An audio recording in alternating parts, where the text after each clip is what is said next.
তাদের অন্তরে একটু মহব্বত আইছে। এখন আমারে মনে হয় তুলিয়া নিত।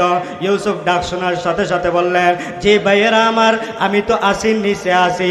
এবার একজন বলে, ইউসুফ তো নিচে গেছে, একেবারে পূর্ণবহাল তবিয়তে আছে, না হয় যদি মারা যেত তাহলে তো কোনো কথা বলতো না। এখন আমরা চলে যাই। ওই যে ইয়াহুদা ভাই ছিল, প্রতিদিন ইউসুফের জন্য ওই কূপের ধারে যাইতো, কূপের ধারে যাইতো, গিয়ে দেখতো ইউসুফ নবীকে জীবিত আছেন না মারা গেছেন, কোন অবস্থায় আছে। এমন সময় বাকি 10 ভাই ইউসুফ নবীকে কূপের মধ্যে ফেলে এমন অবস্থা হয়েছে। সন্ধ্যা যখন গড়িয়ে সন্ধ্যা গড়িয়ে যাওয়ার সময় ইউসুফের ওই 10 ভাইয়েরা বাড়ির দিকে রওনা হয়ে যায়। আব্বা ইয়াকুবের কাছে যাওয়ার পরে এবার বলে, ও আব্বা জান, আমাদের অবস্থা তো এমন, যাওয়ার আগে এমন বাপ ধরছে যেন চোখের মধ্যে কাঁদতে একেবারে লাল হয়ে গেছে, চোখের মধ্যে জল পড়তেছে, এমন অবস্থা। বাবার সামনে গেছে, ওগো আব্বা জান, এই যে দেখেন আমাদের ভাই ইউসুফকে নিয়ে যখন আমরা গিয়েছিলাম, যাওয়ার পরে এবার ইউসুফকে আমাদের ভাইকে একটা জায়গায় রেখে খেলাধুলায় আমরা মগ্ন ছিলাম। এমন সময় আমরা দেখি একটা হিংস্র বাঘ এসে আমাদের ভাইয়ের উপর আক্রমণ করা শুরু করে দিয়েছে। আমাদের ভাইয়ের উপর আক্রমণ শুরু করছে। এই যে দেখেন তার কাপড়ের মধ্যে একটা পশু জবাই করে ওই পশুর রক্ত লাগাইয়া ইয়াকুব নবীর কাছে আসলেন। আসা বলেন, ও আব্বা জান, আমরা জানি আপনি বিশ্বাস করবেন না, এই জন্য এই যে দেখেন একটা কাপড়ের মধ্যে, ইউসুফের কাপড়ের মধ্যে রক্ত এখনো লাগাইলাছে। তবে এরা এত বড় বেকুব, জামা নিয়ে আইছে, জামাটা ছিঁড়ার মতো মেদা তার মাথার মধ্যে ছিল না। বলে জামা যদি ছিঁড়িয়া নিয়ে যাই, বাপে একটু সহজে বিশ্বাস করবা তো হইছে, বাপে বিশ্বাস করবা তো করবা, ঠিক আছে, জামা ছিঁড়ে নাই। এবার ইয়াকুব আলাইহিস সালাতু ওয়াস সালাম ইউসুফের জামা দেখার পরে বললেন, সন্তানেরা রে, ওই বাঘটা যেই বাঘে আমার সন্তান দেখাইছে, ও বাঘটা সাধারণ বাঘ নয়, বাঘটা বড় বুদ্ধিমান। কারণ ও বাঘে আমার সন্তান দেখাইছে, কিন্তু সন্তানের শরীরের জামাত কোনো আসর লাগছে না। সুবহানাল্লাহ। কইরা যে এমন শিক্ষিত বাঘে খাইছে, যেই বাঘে কিতা করছে, খাইছে ঠিকই, কিন্তু জামাটা কিতা করছে না, ফাড়ছে না। ইয়াকুব আলাইহিস সালামে কান্না শুরু করছেন, খান্দিয়া কইন, রে বাবা, ও সন্তান হল, ফাসাবরুন জামিল, আমি ধৈর্য ধারণ করলাম, তোমরা যেটা আমার লগে করছো, যা কিছু করছো, ধৈর্য ধরছি। আমার বিশ্বাস, আশা, একদিন না একদিন আল্লাহ আমার ইউসুফরে আবার ফিরে আনবে। ঐতিহ্যবাহী এলাকা পশ্চিম বর্ষেক ইসলামিয়া জামে মসজিদ, চৈত্রঘাট, কমলগঞ্জ, মৌলভীবাজারের উদ্যোগে আয়োজিত বার্ষিক ওয়াজ ও দোয়া মাহফিলের চলমান অধিবেশনের সম্মানিত সভাপতি মুআজ্জাজ মুকাররম হযরত উলামায়ে কেরাম, পর্দার অন্তরালে অবস্থানরত মহিয়সী মা ও বোনেরা, আল্লাহ রব্বুল আলমিনের আলিশান দরবারে কালিমাতুশ শুকর আদায় করছি যে মহান রব্বুল আলমিন আমাদেরকে আজকের এই মসজিদের সামনে জান্নাতের বাগানে আসার বসার তৌফিক দান করেছেন। এজন্য সকলেই একবার জোরে সুরে বলি আলহামদুলিল্লাহ। আমি আপনাদের সামনে পবিত্র কোরআনে কারিমের অনেক বড় একটা সূরার মাত্র একটা আয়াত তিলাওয়াত করছি। ধারাবাহিকভাবে আলোচনা করব যত দূর পর্যন্ত যাওয়া যায়। তবে এই সূরা, যে সূরার আলোচনা করার জন্য যে আয়াত তিলাওয়াত করেছি, যদি সূরার নাম জানেন তাহলে অনেকেই খুশি হবেন এবং বাহিরে যারা আছেন এরা আফসোস করবে। এই সূরাটার নাম হচ্ছে সূরা ইউসুফ। আল্লাহ বলেন, কোরআনে কারীমের মধ্যে আল্লাহ যত সূরা নাজিল করেছেন, সবচেয়ে সুন্দর ঘটনাবলী, সবচেয়ে সুন্দর ঘটনা কোরআন শরীফের মধ্যে সূরা ইউসুফ। সুবহানাল্লাহ।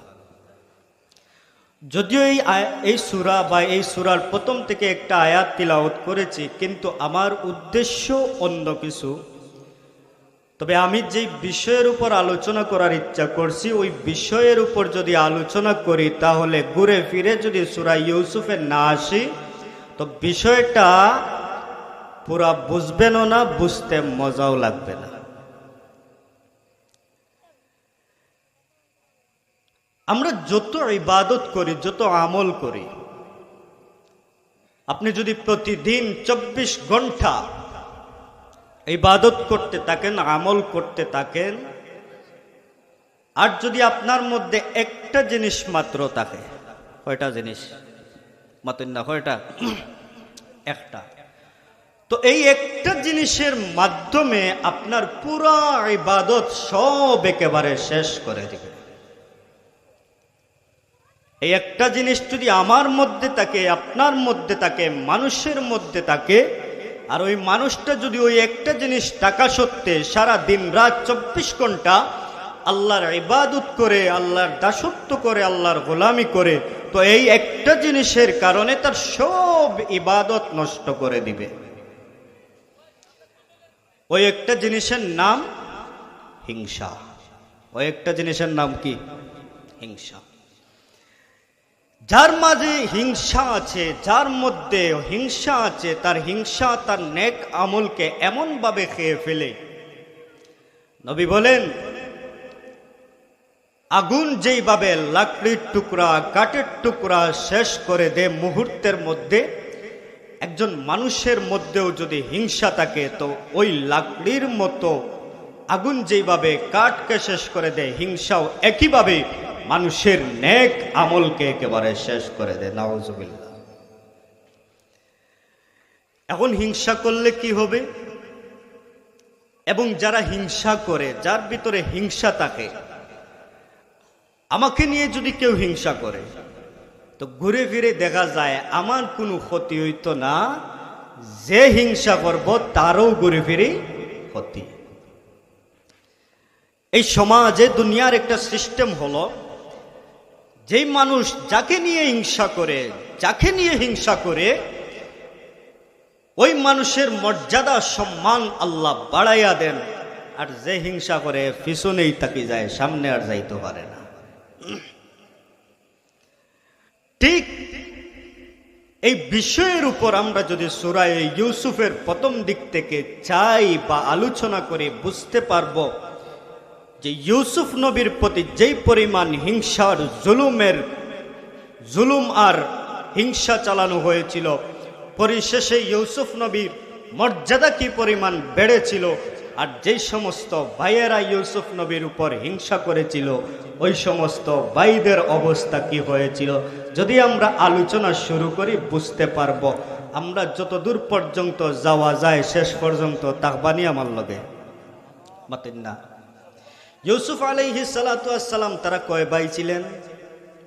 মাতেন না, 12 জন। ইউসুফ নবী সহ 12 জন। তারা 12 জন ভাই ছিলেন। 10 জন ভাই ছিলেন উনার সৎ মায়ের ঘরের, এবং 2 জন ছিলেন ইউসুফ নবীর মায়ের ঘরের। এই 10 জন দেখলো ইউসুফ আলাইহিস সালাতু ওয়াস সালাম এবং উনার ভাই বিনিয়ামিনকে ইয়াকুব আলাইহিস সালাতু ওয়াস সালাম খুব বেশি মহব্বত আর ভালোবাসেন। সব সময় ইয়াকুব আলাইহিস সালাম ইউসুফ এবং বিনিয়ামিনকে উনার নিজের কাছে রাখেন। সব সময় মহব্বত আর ভালোবাসার 2টা কারণ। কয়টা কারণ? 2টা কারণে রাখতেন। একটা কারণ হলো ইয়াকুব নবী, তো ইয়াকুব আলাইহিস সালাম ছিলেন নবী, উনি খুব ভালো করে জানতেন, অথবা আল্লাহ তাআলা উনাকে জানাইয়া দিছেন যে সে ইউসুফ নবী পরিপূর্ণ বয়সে যাওয়ার পর উনি নবী হবেন। এটা আল্লাহ তাআলা জানাইয়া দিছেন। এই কারণে ইয়াকুব আলাইহিস সালাতু ওয়াস সালাম ইউসুফকে মহব্বত করতেন। এই হলো একটা কারণ। 2 নম্বর কারণ হলো ইউসুফ এবং বিনিয়ামিনের আম্মা দুনিয়াতে নাই। ওনাদের আম্মা দুনিয়াতে নাই, মা হারা 2 সন্তান। এই কারণে ইয়াকুব আলাইহিস সালাম সব সময় ওনাকে পাশে রাখতেন। একদিন ইয়াকুব আলাইহিস সালাতু ওয়াস সালাম স্বপ্নে দেখলেন ইউসুফকে নিয়ে একটা পাহাড়ের কাছে গেছেন, এবং ইউসুফকে পাহাড়ের নিচে রেখে ইয়াকুব আলাইহিস সালাতু ওয়াস সালাম পাহাড়ের উপরে উঠছেন। পাহাড়ের উপর থেকে দেখেন ইউসুফ নবীকে 10টা বাঘ একেবারে বেষ্টনী দিয়ে রাখছে। কয়টা বাঘ? 10টা। উপর থেকে ইয়াকুব আলাইহিস সালাতু ওয়াস সালাম এই দৃশ্য দেখার পর মাথা হাত পড়ছে, নিচের দিকে চাইয়া কই না, ও ইউসুফ, তোমারে তো বাঘে গিরিলছে। তোমারে কিতা করছে? মাতুন না, বাঘে। ইয়াকুব বলেন, আমি ওই সময় দেখলাম 10টা বাঘের মধ্য থেকে একটা বাঘ ইউসুফকে রাস্তা দেখাইয়া দে, মানে একটা বাঘ একটু পিছে সরে গেছে, রাস্তা বের করে দিছে ইউসুফ নবী যাওয়ার জন্য। সুবহানাল্লাহ। এই স্বপ্ন কে দেখছেন? মাতুন না, ইয়াকুব আলাইহিস সালাম। এই স্বপ্নের কথা আপনারা মনে রাখবেন, পরবর্তীতে আলোচনা যখন মেলানো হবে তখন এই স্বপ্ন কাজে আসবে। এই স্বপ্ন ইয়াকুব নবী দেখলেন, এইদিকে ইউসুফ নবীও একটা স্বপ্নে দেখছেন। ইউসুফ নবী কিতা দেখছেন? স্বপ্নে দেখছেন। কিতা স্বপ্নে দেখছেন? ইউসুফ নবী স্বপ্নের মধ্যে দেখলেন, আল্লাহ তাআলা ইউসুফ নবীর স্বপ্নের কথা বলেন। কি স্বপ্নে দেখলেন? আল্লাহ বলেন, ইয ক্বালা ইউসুফ লিআবিহি ইয়া আবাতি ইন্নী রাআইতু আহাদা আশারা কাওকাবা ইন্নী রাআইতু আহাদা আশারা কাওকাবান ওয়াশ-শামসা ওয়াল কামার ওয়াশ-শামসা ওয়াল কামারা রাআইতুহুম লি সাজিদিন। ইউসুফ নবী স্বপ্নে দেখলেন, ওনার বাবাকে বলতেছেন, হে আব্বা জান, আমি একটা স্বপ্ন দেখছি। এই স্বপ্নটা কি? এর আগে শুনে যান, ইউসুফ আলাইহিস সালাতু ওয়াস সালাম ওনারা 4 পুরুষ পর্যন্ত নবী ছিলেন। সুবহানাল্লাহ। ইউসুফও নবী, ওনার আব্বাজান ইয়াকুব আলাইহিস সালাতু ওয়াস সালামও নবী, ওনার আব্বাজান ইসহাক আলাইহিস সালাতু ওয়াস সালামও নবী, ওনার আব্বাজান ইব্রাহিম আলাইহিস সালাতু ওয়াস সালামও নবী। সুবহানাল্লাহ। কয় পুরুষ? 4 পুরুষ। ইউসুফ নবী স্বপ্নে দেখলেন।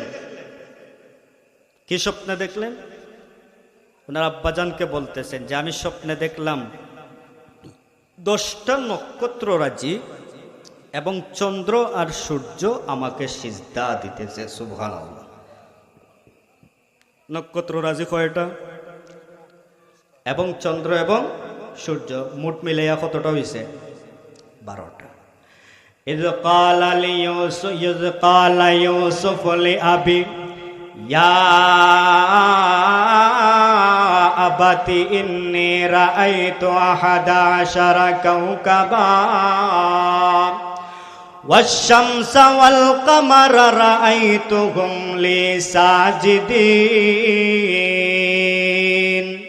ইউসুফ বলেন, আমি দেখলাম 10টা নক্ষত্ররাজি এবং চন্দ্র আর সূর্য মিলে আমাকে সিজদা করতেছে। ইয়াকুব আলাইহিস সালাতু ওয়াস সালাম তো নবী, উনি বললেন, হে সন্তান আমার, তুমি যে স্বপ্ন দেখছো এই স্বপ্ন তুমি আর আমার মাঝে বিদ্যমান থাকে যেন, এই স্বপ্নটা তোমার বাকি 10 ভাইয়ের কানে তুমি দিও না। সুবহানাল্লাহ। এই স্বপ্ন কার কাছে দিও না? 10 ভাই কানে দিও না। ইউসুফ আলাইহিস সালাতু ওয়াস সালাম এই স্বপ্নের কথা ইয়াকুব নবীকে যে বলতেছেন, এই বলার সময় বাকি 10 ভাইয়ে কোনো না কোনো ভাবে শুনছে, কোনো না কোনো ভাবে। একে তো এই 10 ভাই হিংসার আগুনে জ্বলতেছে, আমাদের আব্বাজান, আমরাও তো উনার সন্তান, আমরা 10 সন্তান, আমরা উনারে রুজি রোজগার করে খাওয়াই, আর দেখা যায় ওই 2 সন্তানরেও তিনি খুব ভালোবাসেন, মহব্বত করেন, আমরা দেখি তারার মতো ভালোবাসেন না। এ কারণে এই একটা হিংসা তারার ভিতরে, এই হিংসার বশবর্তী হয়ে তারা 10 জন পরামর্শের মধ্যে বসলো, পরামর্শ করতেছে। কি পরামর্শ? যে কোনোভাবে হোক ইউসুফকে একেবারে শেষ করে দিতে হবে। নাউজুবিল্লাহ। ইউসুফরে শেষ করে দেওয়ার চিন্তা কোন জায়গা থেকে আইছে? মাতেন না, হিংসা থেকে। কোন জায়গা থেকে আইছে? বাপে বেশি মায়া কররা, সন্তানকে বাবা বড় সন্তানকে এক ধরনের মায়া, ছোট সন্তানকে আরেক ধরনের মায়া মহব্বত করতে পারে, করার অধিকার আছে, কিন্তু সম্পত্তির ক্ষেত্রে, হক অধিকার আদায়ের ক্ষেত্রে সব সন্তান সমান সমান, কিন্তু মায়ার ক্ষেত্রে বেশ কম হওয়া এটা অস্বাভাবিক কিছু না। বাকি 10 জনের পরামর্শের মধ্যে বসলো যে যেভাবে হোক ইউসুফকে শেষ করে দিতে হবে, শেষ না করলে আমরা মায়ার ভাগ হইতাম না। তারা পরামর্শ করছে এই 10 জনের মাঝে সবচেয়ে বড় একটা সন্তান আছিল, যার নামই আছিল তাফসীরের কিতাবের মধ্যে তার 2টা নাম বলেন, একটা হলো ইয়াহুদা আর একটা নাম হলো রুবিল। ইয়াহুদা নামে বেশি পরিচিত। এই ইয়াহুদা পরামর্শ দিল যে ইউসুফকে একেবারে শেষ করা যাবে না, ইউসুফকে শেষ না করিয়া আরেকটা সিস্টেম অবলম্বন করো, ইউসুফ রে মা আমাদের আব্বার চোখের একেবারে আড়াল করে দাও, জীবিত ছেড়ে দাও অন্য কোথায়, সেও বাঁচলো, জীবিত বেঁচে থাকলো, এদিকে বাবা আব্বাজানের কাছ থেকেও একটু দূরে থাকলো। এই পরামর্শ বাকি 9 জনে মানছে। এই পরামর্শ কিতা করছে? মানছে। তো কিতা করা যায়? কইল যে কোন রকম বাবার কাছ থেকে ইউসুফরে বাইর করিয়া নিয়া যায়। ইউসুফরে তো চোখের আড়াল করেন না ইয়াকুব আলাইহিস সালাতু ওয়াস সালাম, তো কোন রকম বাবার সামনে থেকে চোখের আড়াল করে নিয়ে যাই, পরবর্তীতে গহীন কোনো জায়গায় আমরা রেখে দিব। ওই 10 সন্তান বাবার কাছে আসলো, আসার পরে বলে, ও আব্বাজান, আমরা তো হলাম ইউসুফের ভাই, আমরা 10 জন ইউসুফের ভাই, আপনি হলেন আমাদের আব্বা, আমরা যেইভাবে আপনার সন্তান, ইউসুফও আপনার সন্তান। এতদিন হলো আমরা বাহিরে খেলার জন্য যাই, কাজের জন্য যাই, বিভিন্ন কাজে যাই, তখন তো আমরা 10 জনই যাই, আমাদের ভাই ইউসুফ তো ধীরে ধীরে বড় হচ্ছে, সেও তো রাস্তাঘাট চিনা লাগবো, সেও তো এলাকার মানুষের সাথে পরিচিত হওয়া লাগবে। এই জন্য এক কাজ করেন, আপনি ওই ইউসুফকে আজকে আমাদের সাথে দেন, ইউসুফও আমরার সাথে গিয়ে একটু খেলাধুলা করবো। সুবহানাল্লাহ। বাকি 10 সন্তানে হয়েছে। যেই মাত্র এই কথা কইছে, ইয়াকুব আলাইহিস সালাতু ওয়াস সালামের ও স্বপ্নর কথা মনে হয়েছে যে 10টা বাঘে ইউসুফরে বেড়া দিয়া রাখছে। আল্লাহর পয়গম্বর ইয়াকুব আলাইহিস সালাতু ওয়াস সালাম বললেন, রে সন্তান আমার তো আশঙ্কা হয়, আমার ভয় হয় তোমাদের সাথে যদি আমার ইউসুফকে তোমাদের সাথে দেই, তাহলে আমার ভয় হয় তোমরা খেলার মধ্যে ডুবে থাকবে, খেলার মধ্যে থাকবে, অন্যমনস্ক হয়ে যাবে, আর এই ফাঁকে আমার সন্তান ইউসুফকে বাগে এসে খেয়ে ফেলবি। সুবহানাল্লাহ। ইয়াকুবে কিতা হয় যে তোমরা খেলার থাকবাই আর অন্যমনস্ক থাকবাই, আর আমার সন্তান ইউসুফ রে কিতা খাইব। এবার 10 ভাই বলে, আব্বাজান, আমরা এত শক্তিশালী, আমাদের শরীরের ভিতরে এই পরিমাণ শক্তি আছে, এক একজন ভাই আমরা এক একটা বাঘের সাথে যুদ্ধ করার মতো শক্তি আমাদের আছে। বাঘে যদি আগে আমরার ভাই ইউসুফ রেখা খায়, আগে আমরা মোকাবেলা করব, বলবো যে তুমি আগে আমার ভাইকে খাওয়ার আগে তোমরা আগে আমাদের সাথে মোকাবেলা করো, আমরা তো বিরাট বড় পালওয়ান, আমাদের শরীরের ভিতরে শক্তি আছে। যেই মাত্র এই কথা বলল, এবার ইয়াকুব আলাইহিস সালাতু ওয়াস সালাম চিন্তা করে দেখলেন, এখন যদি আমার সন্তান ইউসুফকে বাকি 10 জনের সাথে না দেই, তাদের মনের ভিতরে কি আসবে? মনে হয় বাকি 10 জন বলবে, আমাদের বাবা আব্বাজান আমাদেরকে মহব্বত কম করেন। এই জন্য ইয়াকুব আলাইহিস সালাতু ওয়াস সালাম বলেন, সন্তানরা রে, তোমাদের সাথে আমার ইউসুফকে দিতে পারবো, শর্ত আছে একটা, আমার ইউসুফ তোমাদের সাথে যাবে, তবে সাবধান, আমার ইউসুফের যেন কিছু না হয়, আমার ইউসুফের যেন কিছু না হয়। তোমরা যখন খেলার মধ্যে ডুবে থাকবে, অন্যমনস্ক হয়ে যখন থাকবে, তখন যেন আমার ইউসুফের কিছু না হয়, ইউসুফের শরীরের মধ্যে যেন কেউ আঘাত করতে না পারে। এবার বাকি 10 জন ভাই বলে, ওগো আব্বাজান, আপনি টেনশন করবেন না, আপনি চিন্তা করবেন না, চিন্তার কোনো কারণ না, আপনি চিন্তার কারণ নাই, বাগে খাইতো নাই, কেউ আপনার ইউসুফের উপরে আঘাত করতে পারতো না। আমরা 10 ভাই জীবিত থাকতে ইউসুফের শরীরের মধ্যে একটা ফুলের আঘাতও লাগতে দিব না। সুবহানাল্লাহ। তারা কিতা কয় যে আশ্বস্ত করছে বাপরে, যে আপনি চিন্তা করার দরকার নাই, আমরা জীবিত থাকতে আপনার সন্তান ইউসুফের উপরে যে আঘাত করতো, বাঘে যে আক্রমণ করতো, আমরা এক একজন তো কি পরিমাণ পালওয়ান, বাঘে যদি আঘাত করতে চায়, আগে বলবো আগে আমাদের সাথে তুমি মোকাবেলা করো, এরপরে ইউসুফের উপর আক্রমণ করে। এইভাবে আশ্বস্ত করছে। বাবার মনও খুব কষ্ট নিয়া ইউসুফ আলাইহিস সালাতু ওয়াস সালাম রে ওই 10 ভাইয়ের সাথে বাপ জানেও দিয়া দিছেন। ইউসুফ নবীকে যেই মাত্র বাবার সামনে থেকে 10 ভাই নিল, নেওয়ার পরে দেখা যায় বাবার চোখের সামনে যত সময় পর্যন্ত ছিল একজন আরেকজনের কুলে টানাটানি করে নিয়ে যায়, ইউসুফকে আমার কুলে দাও, ইউসুফ আমার ভাই আমার কুলে দাও। কি পরিমাণ মহব্বত আর ভালোবাসা! যেই মাত্র বাবার চোখের আড়াল হলো, আড়াল হওয়ার পরেই ধাক্কা মেরে ইউসুফকে নিচে ফেলে দিছে। ইউসুফ নবী ভাইদের চোখের দিকে তাকিয়ে বলেন, ও ভাইয়েরা, এত সময় পর্যন্ত এত মহব্বত করলা, এত ভালোবাসলা, এত মায়া দেখাইলা, এখন দেখি তোমরা আমারে ফালাই দিছো নিচে, বুঝলাম না এর কারণ কিতা। এত সময় পর্যন্ত মহব্বত করছে, একজনে টানিয়া কয় আমার ভাই আমার কাছে দাও, আর একজনে টানিয়া কয় আমার ভাই কার কাছে দাও, আমার কাছে দাও। কত সময় পর্যন্ত বাপে দেখছেন, যত সময় পর্যন্ত। এইমাত্র তাদের হিংসা শুরু হলো। তাদের হিংসা ইউসুফকে কোন জায়গায় নিয়ে যায় আর বাকি 10 ভাইকে কোন জায়গায় নিয়ে যায়, পুরা আলোচনা মনোযোগ দিয়ে শুনবেন।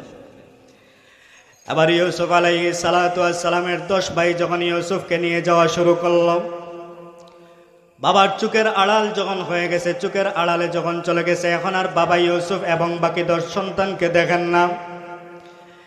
যেমন সময় ইউসুফ বলেন, ভাইয়েরা আমার, আমি বুঝলাম না, তোমরা দেখি আমাকে এত সময় পর্যন্ত মহব্বত করলা, ভালোবাসলা, এখন দেখি তোমরা আমাকে নিচে ফেলে দিলা, কারণ কি বুঝলাম না।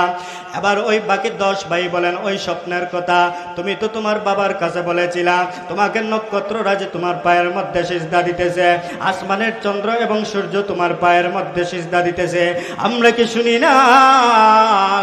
আমরা তো সব শুনেছি, সব শুনেছি।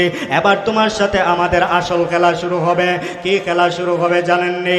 এবার 10 ভাই বলে, বাবাকে ফুসলাইয়া ফাসলাইয়া মন বুলাইয়া, এতদিন পর্যন্ত তুমি বাবার কুলের মধ্যে ছিলা, এখন তুমি বুঝবা কত ধানে কত চাল। এমন একটা জায়গার মধ্যে নিয়ে যাব, যেই জায়গার মধ্যে নিয়ে যাওয়ার পরে তুমি একেবারে বাবার থেকে আলাদা হয়ে যাইবা, বাবার থেকে আলাদা হয়ে যাইবা, আর কোনোদিন বাবার সাথে তোমার সাক্ষাৎ হবে না। এবার 10 ভাই ইউসুফকে নিয়ে যাওয়া শুরু করলো। যাইতে যাইতে যাইতে যাইতে এমন একটা জায়গার মধ্যে গেল, যেই জায়গা পরিত্যক্ত এলাকা। ওই জায়গার মধ্যে যাওয়ার পরে একটা গভীর নলকূপ পাইল, গভীর কূপ পাইল। আমরা যেটারে গ্রাম্য ভাষায় ইন্দারা হই, শুনুন ইন্দারা, ইন্দারা কূপের মধ্যে কূপ যখন পেয়ে যায়, কূপ পেয়ে যাওয়ার পরে বাকি 10 ভাইয়ের ওই ইয়াহুদা বড় ভাই ডাক দিয়ে বলে, ও ভাইরা আমার, আর সামনের দিকে যাওয়ার দরকার নাই, অনেক দূর চলে এসেছি, কেনান থেকে অনেক দূরে চলে এসেছি, এই পরিত্যক্ত কূপের মধ্যে ইউসুফকে ফেলে দিতে হবে। আমরা যদি এই ইউসুফকে এই কূপের মধ্যে ফেলে দেই, ইউসুফকে কূপের মধ্যে ফেলে দিলে ইউসুফ জীবিত থাকবে আর বাবার থেকেও আলাদা থাকবে। এবার ওই 10 ভাই ওই ইউসুফকে নিয়ে চলে যায় ওই কূপের ধারে। কূপের ধারে নিয়ে যাওয়ার পরে ইউসুফের শরীর থেকে কাপড়গুলা খুলে খুলে একেবারে উলঙ্গ করে ইউসুফকে কূপের মধ্যে যখন ফেলে দিবে, আল্লাহ তাআলা ঘোষণা করে দেন, জিবরাইল যাও, তুমি তাড়াতাড়ি যাও। জিবরাইল আমিন বলেন, আমি তখন ছিলাম সিদরাতুল মুনতাহা, একেবারে সীমান্তের বড়ই গাছের নিকট। ওই জায়গায় যখন আল্লাহ তাআলা ঘোষণা দিলেন, হে জিবরাইল তুমি যাও, আমি 600 নূরের পর বিছাইয়া 600 নূরের পাখা মেলাইয়া আমি রওনা হয়ে গেলাম। ইউসুফ নবীর ভাইয়েরা, ইউসুফ নবীকে কূপের উপর থেকে নিচে ফেলার আগে আগে, ইউসুফ কূপের নিচে যাওয়ার আগে আগে আমি জিবরাইল ইউসুফের ওই কূপের ভিতরে, ইউসুফ পানিতে পড়ার আগে আমি আমার নূরের পর ইউসুফের নিচে বিছাইয়া দিলাম। সুবহানাল্লাহ। সারে দুনিয়া হো মুখালিফ, কুছ নেহি नुकसान है, डर नहीं है, गम नहीं है, जब खुदा रहमान है, डर नहीं है, गम नहीं है, जब खुदा रहमान है। এবার ইউসুফ আলাইহিস সালাতু ওয়াস সালাম কূপের নিচে চলে গেছেন, পানিতে পড়েন নাই। উপরে বাকি 10 ভাই এখনো আছে। বাকি 10 জন একজন আরেকজনকে বলে, আমরা যে ইউসুফকে কূপের নিচে ফেললাম, ইউসুফ কি এখনো জীবিত আছে না মারা গেছে? এখন বোঝা দরকার। এখন কেমনে বুঝবো? একজন উপর থেকে ডাক দিছে, ও ইউসুফ। ইউসুফ নবী মনে মনে ভাবলেন, আমার ভাইয়েরা আমাকে কূপের ভিতরে ফেলে দেওয়ার পরে মনে হয় তাদের অন্তরে একটু দরদ লাগছে, তাদের অন্তরে একটু মহব্বত আইছে। এখন আমারে মনে হয় তুলিয়া নিত। ইউসুফ ডাক শোনার সাথে সাথে বললেন, যে ভাইয়েরা আমার, আমি তো আসি, নিচে আসি। এবার একজন বলে, ইউসুফ তো নিচে গেছে, একেবারে পূর্ণবহাল তবিয়তে আছে, না হয় যদি মারা যেত তাহলে তো কোনো কথা বলতো না। এখন আমরা চলে যাই। ওই যে ইয়াহুদা ভাই ছিল, প্রতিদিন ইউসুফের জন্য ওই কূপের ধারে যাইতো, কূপের ধারে যাইতো, কূপের ধারে যাইতো, গিয়ে দেখতো ইউসুফ নবীকে জীবিত আছেন না মারা গেছেন, কোন অবস্থায় আছে। এমন সময় বাকি 10 ভাই ইউসুফ নবীকে কূপের মধ্যে ফেলে এমন অবস্থা হয়েছে। সন্ধ্যা যখন গড়িয়ে যায়, সন্ধ্যা গড়িয়ে যাওয়ার সময় ইউসুফের ওই 10 ভাইয়েরা বাড়ির দিকে রওনা হয়ে যায়। আব্বা ইয়াকুবের কাছে যাওয়ার পরে এবার বলে, ও আব্বা জান, আমাদের অবস্থা তো এমন, যাওয়ার আগে এমন বাপ ধরছে, এমন বাপ ধরছে যেন চোখের মধ্যে কাঁদতে কাঁদতে একেবারে লাল হয়ে গেছে, চোখের মধ্যে জল পড়তেছে, এমন অবস্থা। বাবার সামনে গেছে, ওগো আব্বা জান, এই যে দেখেন আমাদের ভাই ইউসুফকে নিয়ে যখন আমরা গিয়েছিলাম, যাওয়ার পরে এবার ইউসুফকে আমাদের ভাইকে একটা জায়গায় রেখে খেলাধুলায় আমরা মগ্ন ছিলাম। এমন সময় আমরা দেখি একটা হিংস্র বাঘ এসে আমাদের ভাইয়ের উপর আক্রমণ করা শুরু করে দিয়েছে, আমাদের ভাইয়ের উপর আক্রমণ শুরু করছে। এই যে দেখেন তার কাপড়ের মধ্যে একটা পশু জবাই করে ওই পশুর রক্ত লাগাইয়া ইয়াকুব নবীর কাছে আসলেন। আসা বলেন, ও আব্বা জান, আমরা জানি আপনি বিশ্বাস করবেন না, এই জন্য এই যে দেখেন একটা কাপড়ের মধ্যে, ইউসুফের কাপড়ের মধ্যে রক্ত এখনো লাগাইলাছে। তবে এরা এত বড় বেকুব, জামা নিয়ে আইছে, জামাটা সিঁড়ার মতো মেদা তার মাথার মধ্যে ছিল না। বলে জামা যদি সিঁড়িয়া নিয়ে যাই, বাপে একটু সহজে বিশ্বাস করবা, তো হইছে বাপে বিশ্বাস করবা তো করবা, ঠিক আছে, জামা ছিঁড়ে নাই। আবার ইয়াকুব আলাইহিস সালাতু ওয়াস সালাম ইউসুফের জামা দেখার পরে বললেন, সন্তানেরা রে, ওই বাঘটা যেই বাঘে আমার সন্তান রেখাইছে, ও বাঘটা সাধারণ বাঘ নয়, বাঘটা বড় বুদ্ধিমান, কারণ ও বাঘে আমার সন্তান রেখাইছে, কিন্তু সন্তানের শরীরের জামাত কোনো আসর লাগছে না। সুবহানাল্লাহ। কইরা যে এমন শিক্ষিত বাঘে খাইছে, যেই বাঘে কিতা করছে, খাইছে ঠিকই, কিন্তু জামাটা কিতা করছে না, পারছে না। ইয়াকুব আলাইহিস সালামে খান্দা শুরু করছেন, খান্দিয়া কইন, রে বাবা, ও সন্তান হল, ফাসাবরুন জামিল, আমি ধৈর্য ধারণ করলাম, তোমরা যেটা আমার লগে করছো, যা কিছু করছো, ধৈর্য ধরছি, আমার বিশ্বাস আশা একদিন না একদিন আল্লাহ আমার ইউসুফরে আবার ফিরাইয়া দিবা। সুবহানাল্লাহ। বাইরার 10 জনের হিংসায় ইউসুফরে কোন জায়গাত নিয়ে ফেলাইছে? জোরে কন্যা, কোন জায়গাত নিয়ে ফেলাইছে? ইয়াকুব নবীর কাছে আইয়া কিতাব হইছে, বাঘে খাইছে। কিন্তু ইয়াকুব নবী তো নবী, ওনার স্বপ্নটা বাস্তব। উনি দেখছেন বাঘে ইউসুফকে ঘেরাও করে রাখছে, ওনার স্বপ্নটা বাস্তব। ইয়াকুব আলাইহিস সালাম বলেন যে আমি ধৈর্য ধারণ করলাম। কি করলাম? ধৈর্য ধরলাম। কোনো মানুষ যদি মুসিবতের সময় ধৈর্য ধারণ করে, তো আল্লাহ তাআলা তার এই ধৈর্য ধারণের কারণে আগে যেই পরিমাণ মুসিবত আসবে, আল্লাহ তাআলা তাকে এর চেয়ে বিশাল বড় নিয়ামতের অধিকারী তাকে বানাইয়া দিবেন। সুবহানাল্লাহ, জুড়ে বলেন। এবার বাকি 10 ভাই ইয়াকুব আলাইহিস সালাতু ওয়াস সালামকে বুলবাল বুঝাইয়া বাকি 10 ভাই প্রতিদিন ইউসুফের খবর নিত। ইয়াহুদা বড় ভাই ইউসুফের খবর নিত, একদিন পর একদিন অথবা প্রতিদিন ইউসুফকে দেখার জন্য, অবস্থা জানার জন্য কূপের মধ্যে যেত। কূপের মধ্যে যাওয়ার পরে ইউসুফকে দেখে আসতো। এমন সময় একদিন ওই রাস্তা দিয়ে একটা বণিক দল যাচ্ছে, ব্যবসায়ী দল। যাওয়ার সময় ইউসুফ নবী আলাইহিস সালাতু ওয়াস সালাম যেই কূপের মধ্যে ছিলেন, ওই কূপের কাছে আসার পরে ওই ব্যবসায়ী দল তারা বিশ্রাম নিতেছে, অবস্থান করতেছে। এমন সময় একজন বলল যে আমাদের তো পানির পিপাসা লাগছে, তুমি এক কাজ করো, একজনকে বলতেছে তোমরা যাও, গিয়ে দেখো আশেপাশে কোনো জায়গার মধ্যে পানি পাওয়া যায় কিনা। আল্লাহর ওই বান্দা যাইতে যাইতে ওই কূপের সন্ধান পাইছে।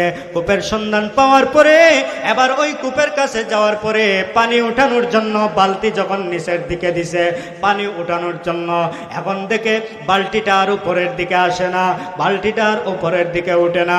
সে তার ভাইদেরকে ডাক দিছে, বুঝলাম না, বালতি তো উপরের দিকে উঠতেছে না। আরো 2 জন 3 জন আসার পরে এবার ওই বালতিটা টেনে উপরের দিকে যখন উঠাইতেছেন, এবার উঠানোর পরে দেখা যায় ওই বালতির মধ্যে আল্লাহ তাআলা এমন সুন্দর একটা মাখলুক, আল্লাহর এমন সুন্দর একটা মাখলুক ওই বালতির মধ্যে দেখা যায়। ওই লোকগুলা ডাক দিয়ে বলে, ইয়া বুশরা হাযা গুলাম। এবার ওই লোক ডাক দিয়ে বলে, ভাইরা আমার, হে ব্যবসায়ী ভাইরা আমার, তোমরা দেখে যাও, দেখে যাও, পানির বালতির মধ্যে এমন একজন গোলাম, এমন একজন বালক পানির বালতি ধরে উপরে উঠতেছে, যার চেহারা এত সুন্দর, এত সুন্দর, এত সুন্দর, চেহারার মধ্যে যেন একেবারে আলো জলমল জলমল করতেছে। সুবহানাল্লাহ। চেহারার মধ্যে আলোকিত করে, জলমল জলমল করে। তো কই যে দেখো সাই আইয়া এত সুন্দর একটা বালক আমরা বালতিত উঠিয়া আইছে, বুঝলাম না। বাকি ব্যবসায়ী বণিক দলের ওই দলের মধ্যে যারা ছিলেন সবাই বলতেছেন সুবহানাল্লাহ, এত সুন্দর চেহারার মানুষ আর কোনোদিন দেখছি না। সুবহানাল্লাহ জোরে বলেন। হুসনে ইউসুফ দমে ঈসা याद बैज़ादारी, हुस्न यूसुफ दमे ईसा याद बैज़ादारी, आज खुबा हमादारान तू तन्हादारी, हुस्न यूसुफ से फजोतर है रसूलुल्लाह का, है वो नूरे चश्मे याकूब अवर ये नूरुल्लाह का। ইউসুফ নবী এত সুন্দর যে আল্লাহু আকবার, ওই মানুষগুলা দেখার পরে আশ্চর্য হয়ে গেছে। এমন সময় যখন ওই বণিক দলের কাছে ইউসুফকে নিয়ে আসা হয়েছে, ইউসুফকে নিয়ে আসার পরে ওই 10 ভাইয়ের একজন তখন পাহারাদারিতে ছিল, সে বাকি 10 ভাইদের 9 ভাইদেরকে ডাক দিতেছে, হে ভাইয়েরা, তোমরা দেখে যাও, দেখে যাও, তোমরা দেখে যাও, এমন একটা বালক আমরা পেয়েছি যেই বালকের চেহারার সৌন্দর্যের গুণাগুণ বলতে গেলে শেষ হবে না। আল্লাহু আকবার। তখন দেখা যায় ইউসুফ নবীর এই অবস্থা দেখার পরে বাকি 10 ভাইয়ের একজনে বলতেছে যে দেখো দেখো, ওই বণিক দল ইউসুফ রে পাইয়া গেছে। 10 ভাই সাথে সাথে ওই বণিক দলের সামনে আসছে, আসার পরে বলতেছেন যে হে, তোমরা তো আমাদের এই গোলামকে কই পাইছো? এই গোলাম তো আমাদের বাড়ি থেকে বেগে আসছে, ওই গোলাম তো আমাদের বাড়ি থেকে বাইকে আইছে, এই গোলামে তো আমরার বাড়িতে কাম করতো। নাউজুবিল্লাহ জোরে হয়। এই গোলামে আমরার বাড়িতে কিতা করতো? জোরে হয় না, কিতা করতো? ফল্টি মার্স। কিতা মারছে? ফল্টি মার্স। এবার ইউসুফের ওই 10 ভাই বলে, তোমরা যেহেতু এই গোলামকে পেয়ে গেছো, তোমরা গোলামকে পেয়ে গেছো, এই জন্য তোমরা এক কাজ করো, এই গোলামটাকে তোমরা কিনে নিয়ে যাও, তোমরা কিনে নিয়ে যাও, আমরা তোমাদের কাছে বিক্রি করে দিব। এবার বলে ঠিক আছে, তোমরা আমার কাছে, আমাদের কাছে কত টাকা হলে বিক্রি করবা? নির্ধারিত একটা অ্যামাউন্টের মাধ্যমে ওই 10 ভাই ইউসুফকে ওই বণিক দলের কাছে বিক্রি করে দেয়। ওই বণিক দল সুজা নিয়ে মিশরের জমিনের মধ্যে গেছে। মিশরের জমিনের মধ্যে যাওয়ার পরে তৎকালীন সময়ে মানুষের বেচা কেনা হইতো, মানুষের বেচা কেনা হইতো, মানুষ আদান প্রদান, মানুষের বেচা কেনা, গোলাম বেচা কেনা হইতো। মিশরের জমিনে নিয়ে যাওয়ার পরে এবার সমস্ত মানুষেরা মিশরের বাজারে যখন ইউসুফকে তোলা হয়েছে, সবাই অবাক হয়ে গেছে। এত সুন্দর চেহারার মানুষ তারা আর জিন্দেগিতে দেখে নাই। সুবহানাল্লাহ। মিশরের বাজারও যখন তারা লইয়া গেছে, মিশরের বাজার নিয়ে যাওয়ার পরে দেখে তারা মিশরের বাজারের যে সমস্ত মানুষেরা ছিল, ওই সমস্ত মানুষেরা বলেন যে এত সুন্দর চেহারার মানুষ আমি আর জিন্দেগিতে দেখি না। জোরে বলেন না সুবহানাল্লাহ। ইয়াকুব আলাইহিসসালাম ইউসুফের বাড়ি ছিল কেনানে, ওখান থেকে গেছেন কোন জায়গায়? এখন মিশরে। ভাইয়েরা হিংসা করেছিল, আল্লাহ তাআলা সফলতার রাস্তায় নিয়ে যাচ্ছেন। জুলে বলেন সুবহানাল্লাহ। এইদিকে মিশরের অর্থমন্ত্রীর স্ত্রীর নাম ছিল জুলাইখা। ইউসুফকে বাজারে রাখলাম, এখন একটু অন্যদিকে যাই। মিশরের অর্থমন্ত্রীর স্ত্রীর নাম কি ছিল? জুলাইখা। আহা, জুলাইখার ইউসুফের ওয়াজ হলেও মজা পায়নি না, পায় না। জুলাইখা স্বপ্নে দেখেছিল বিয়ের আগে। কিতা স্বপ্নে দেখছে? যে স্বপ্নে দেখছে একজন সুন্দর চেহারার যুবক জুলাইখার স্বপ্নের মধ্যে হাজির। জোরে বলেন না সুবহানাল্লাহ। জুলাইখা স্বপ্নের মধ্যে জানতে চাইছিল, হে যুবক তোমার নাম কি? যুবক বলেছিল আমার নাম ইউসুফ। আমার নাম কি? তোমাকে কোন জায়গায় গেলে পাওয়া যাবে? বলে আমাকে মিশরের রাজ দরবারে পাওয়া যাবে। কোন জায়গায় পাওয়া যাইব? জুলাইখা এই স্বপ্ন দেখার পরে বাবাকে বলতেছে, হে আব্বাজান, স্বপ্ন থেকে উঠার পরে, ঘুম থেকে উঠার পরে বলেন, আব্বাজান এখনো তো বিয়া হইছে না আমার, আমি যদি বিয়া করতাম চাই তাইলে মিশরের বাদশার লগে বিয়া বইতাম হইব। কোন জায়গাত বিয়া বইত? মাতেন না কোন জায়গা? জুলাইখার বাবু আসলে এক বাদশাহ এক মন্ত্রী, এদিকে মিশরের বাদশাহ। বলে আমি যদি বিয়া বইতাম চাই তো কোন জায়গাত বিয়া বইতাম? মিশরের বাদশার কাছে। এই মিশরের বাদশার আরো একটা অবস্থা, তার শারীরিক একটা অবস্থা ছিল, বিয়া করার মতো কোনো যোগ্যতা নাই।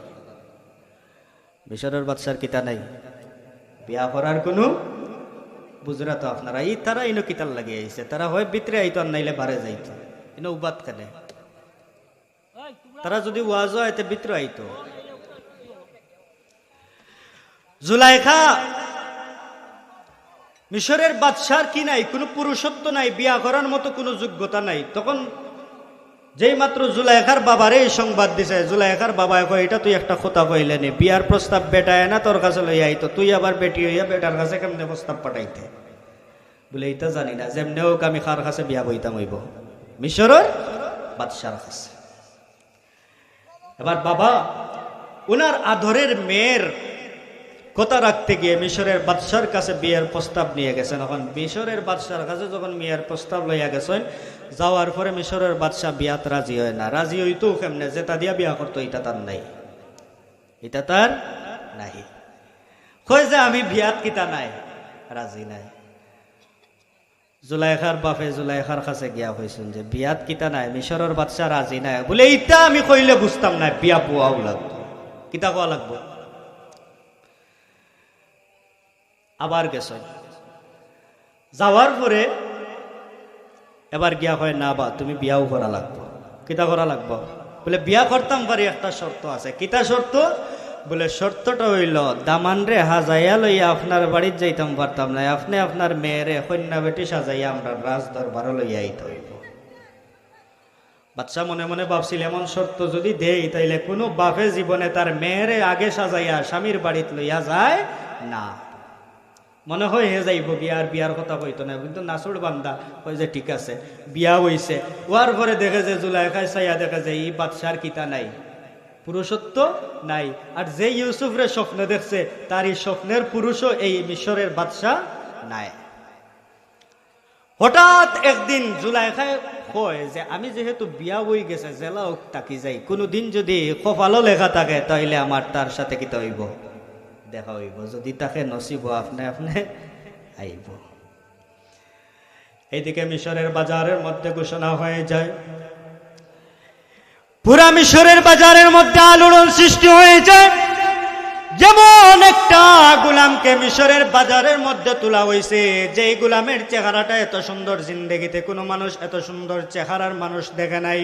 পুরা বাজারের মধ্যে যখন এই ঘোষণা হয়ে যায়, পুরা বাজারের মধ্যে ঘোষণা হয়ে যাওয়ার পরে এবার ওই ঘোষণাটা ওই জুলাইখার কানের মধ্যেও যখন যায়, জুলাইখার কানের মধ্যে যাওয়ার পরে এবার জুলাইখাও কৌতূহল বশত এত সুন্দর বালক জানার পরে জুলাইখা সামনের দিকে আইছে, বাজারও আইছে। বাজারও আইয়া যেই মাত্র ইউসুফের চেহারার দিকে তাকাইছে, ইউসুফের চেহারার দিকে তাকানোর পরে এখন তার স্বপ্নের কথা মনে হয়ে যায়, এটা তো আমার সেই যুবক, যেই যুবককে আমি স্বপ্নের মধ্যে দেখেছিলাম। সুবহানাল্লাহ। যেই মাত্র দিকে আমার ওই পুরুষ, আমার স্বপ্নের পুরুষ আমার সামনে আজকে হাজির, আমার স্বপ্নের পুরুষ আমার চোখের সামনে আজকে হাজির, মিশরের জমিনের মধ্যে হাজির। এতদিন পর্যন্ত এই পুরুষের অপেক্ষা করে করে আমি এই জায়গায় অবস্থান করেছিলাম, পুরুষত্বহীন স্বামীর কাছে এতদিন পর্যন্ত আমি ছিলাম, এতদিন পর্যন্ত আমি ছিলাম। এখন দেখা যায় আমার স্বপ্নের পুরুষ আজকে আমার সামনে হাজির। এবার জুলাইখার স্বামীকে বলে, ও স্বামী আমার, আপনার তো কোনো সন্তান নাই, আমাদের কোনো সন্তান নাই, ছেলেটাকে দেখতে বড় সুন্দর লাগে, এক কাজ করো, ওই সন্তানটাকে আমরা কিনে নিয়ে যাই, ওই বালকটাকে কিনে নিয়ে যাই, আমাদের তো সন্তান নাই, আমাদের ইন্তেকালের পরে রাজ দরবারের দায়িত্ব কার হাতে দেওয়া হবে? এবার এক কাজ করেন, আমরা ওই সন্তানটাকে আমরা কিনে নিয়ে যাই। এবার জুলাইখার স্বামী বলেন ঠিক আছে। জুলাইখা সামনের দিকে গিয়ে বলেন, এই বালকের দাম কত হবে? বালকের দাম কত হবে? বালকের দাম কত হবে? এবার বলে অত টাকা, অত দিনার, অত দিরহাম। একজন আরেকজন দামাদামি করতেছে।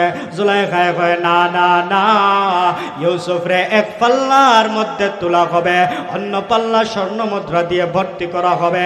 ইউসুফ আর স্বর্ণ মুদ্রার পাল্লা যখন বরাবর হয়ে যাবে, এই পরিমাণ হবে দাম। শেষ পর্যন্ত জুলাইখা ইউসুফকে কিনে নিয়ে যায়।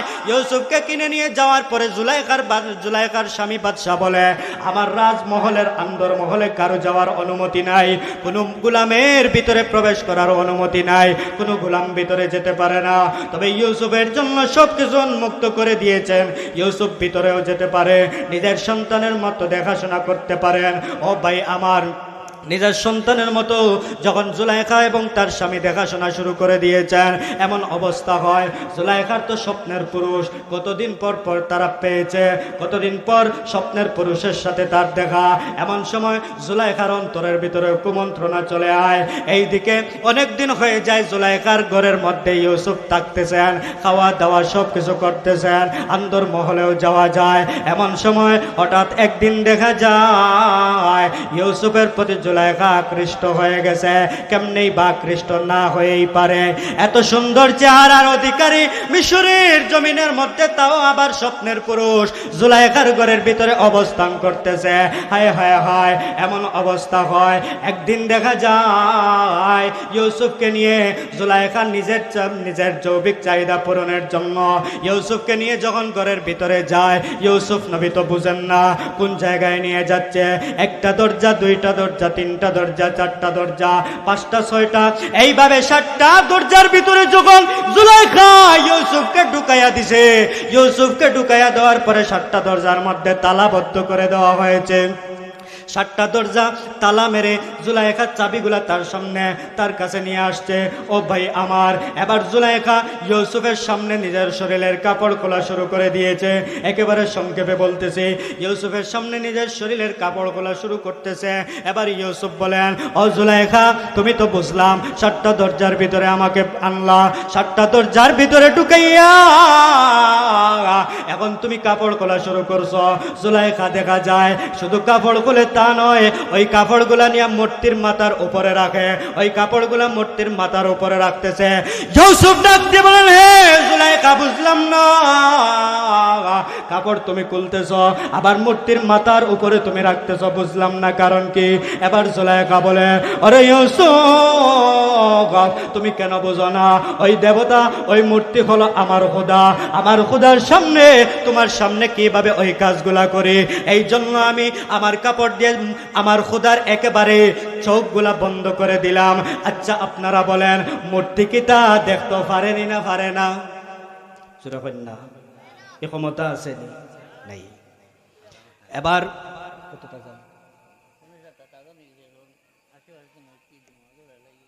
যাই হোক, এবার যেহেতু আজানের সময় হয়ে গেছে, ওই 7 দরজার ভিতরেই ইউসুফকে ঢুকাইছে। ঢুকানোর পরে দেখা যায় মূর্তির উপরে কিতা করছে, কাপড় দিছে। এরপরে আরো বিভিন্ন কাজ করছে। কতটুকু কাজ করছে? আমার মূল কথা ছিল হিংসায় মানুষকে কি পর্যন্ত নিয়ে যায়, এত দূর পর্যন্ত আসলাম। আমি জানতাম এই সময়ে হবে না, এরপরও ইউসুফকে 7 তালার ভিতরে বন্দি রাখলাম। যদি আল্লাহ কবুল করেন আর আগামী বছর যদি আপনারা স্মরণ করেন, ইনশাল্লাহ 7 তালার বাহিরে ইউসুফকে বাহির করবো। জোরে বলেন ইনশাআল্লাহ, জোরে বলেন ইনশাআল্লাহ। তবে কি বুঝলাম, ইউসুফের উপর হিংসার কারণে কেনান থেকে মিশর পর্যন্ত নিয়ে গেছেন। শেষ ফল, হিংসার ফল আর কুফল কি? ইনশাআল্লাহ আল্লাহ বাঁচাইয়া রাখলে আগামী বছর আয়া কর্ম ইনশাআল্লাহ। আল্লাহ তাআলা আমাদেরকে হিংসা থেকে বেঁচে থাকার তৌফিক দান করুন। সবাই জোরে বলুন আমিন। ওয়া আখির দাওয়ানা আনিল হামদুলিল্লাহি রাব্বিল আলামিন। আসসালামু আলাইকুম ওয়া রাহমাতুল্লাহ।